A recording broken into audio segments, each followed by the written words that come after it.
Right guys, bit of an update as requested. This is where the scanning app's gone and what I've been doing with it.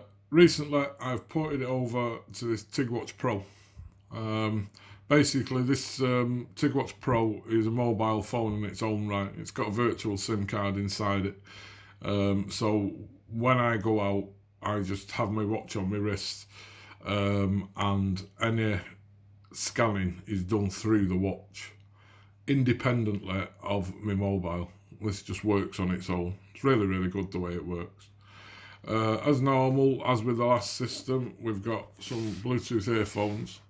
They're used for giving voice prompts, so once the properties are set up within the software and you set the options up, basically it will give you voice prompts when your conditions are met. I'll explain that a little bit more. And then we've got over here, we've got our Bluetooth scanner. Not my preferred one, it's just a spare one. I need to get another one, my other one, because the other one's broke. Right, anyway, so back to the app. So what I've done now is on the side here, there's a button, this button here. Right, and the app is actually paired up onto that button. So when I press that button, it pairs up to the earphones. Well, the earphones are already paired, but then it pairs up to the scanner. So then what we can do is we can scan an item. Oh, hang on. That's always the way. Let's just get rid of that completely. The scanner wasn't connected. Right, so now, there we go. So we come back and we should see it. Right, there we go, we're now connected. So now when we scan an item, it will go off on its own connection, and it will get the prices off the various media buys, what's being offered. It's a little bit slow, it's a lot faster when I'm out and about. My house doesn't get really good mobile connection of any provider. It's always a bit dodgy in certain places, and it tends to be in my workroom. Anyway, so we can just scan stuff, and while we're out, we'll see instantly. The other good thing about this is the actual offers, the screen stays on the top. It doesn't go when you move your arm or anything. It basically takes over it, so it doesn't allow the watch face to come back. Usual options and all the rest of it are all built in there, so you can turn people on and off and set the properties. So as I was saying before with the ear prompting, basically what happens is if you say, right, you set up your cost price in the app at 50 pence, and then you say, I want to make 50 pence profit. So what will happen then is every time you scan anything, you will get a voice prompt in your ear when it comes over that amount. So within this one, I mean, CEX was the first one back, so instantly it's over the amount that you've set, so it'd say that CEX pays that price. But it would also do the same for Magpie that pay 114. So it gives you a bit of flexibility and a lot of surprises, because you might be out scanning. If you don't check the prices, what you could see £1.79 and you're paying 50p, and then you get in and scan it through to decide where it's going, and it goes out at £4 and a lot more besides. As I said about that one the other day, this box set, if I scan that, I mean, you could potentially end up not buying this. I mean, take this, well, think about this. You're in a charity shop, they've got this box set up for 15 quid, 10 quid, whatever. Right, you don't scan through CEX because you don't really rate them for box sets. So it comes up, and look at all them other the three media buys offering you absolutely nothing, when the true value of it, when you actually start going onto eBay and all the rest of it. Which, I mean, if we have a look on Amazon, what we can do is there's one on used, and they want £711.84 for it. Outrageous, man. And then what we can do is if we come across, we can have a look at eBay's data. So we can see there's one, but this is sold data.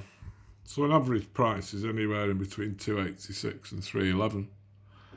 and there's one new and sealed for 408. So that's where we're really up to. Oh God, it's dead awkward the way I'm doing this because of the way I'm. So that's where we're really up to with it.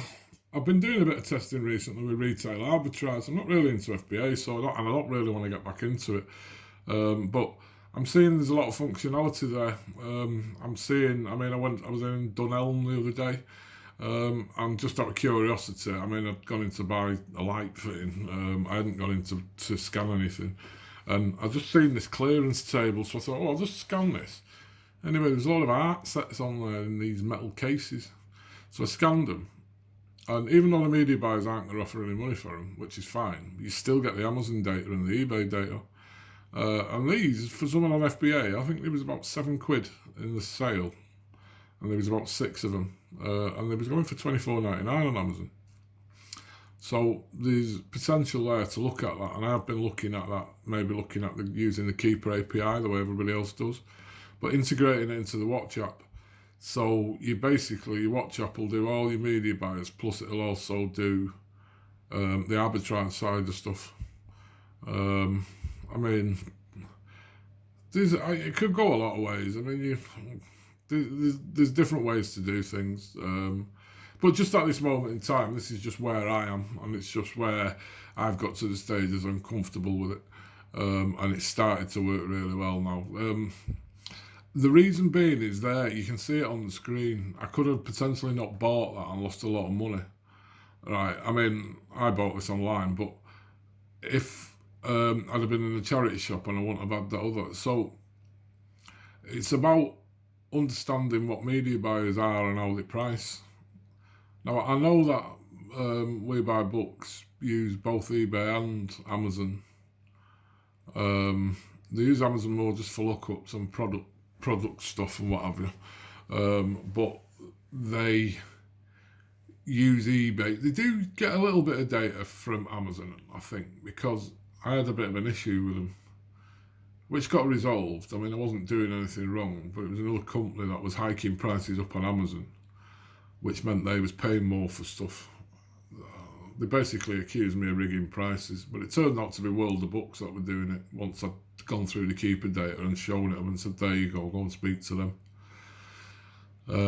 Anyway, but the problem here is, because they use that type of data, when there's none available and you get items that are quite rare, they offer low amounts for it. Every one of them, it's proved there. It's proved. The only reason CEX is different is because CEX don't auto price on eBay and Amazon, Keeper, backend, whatever.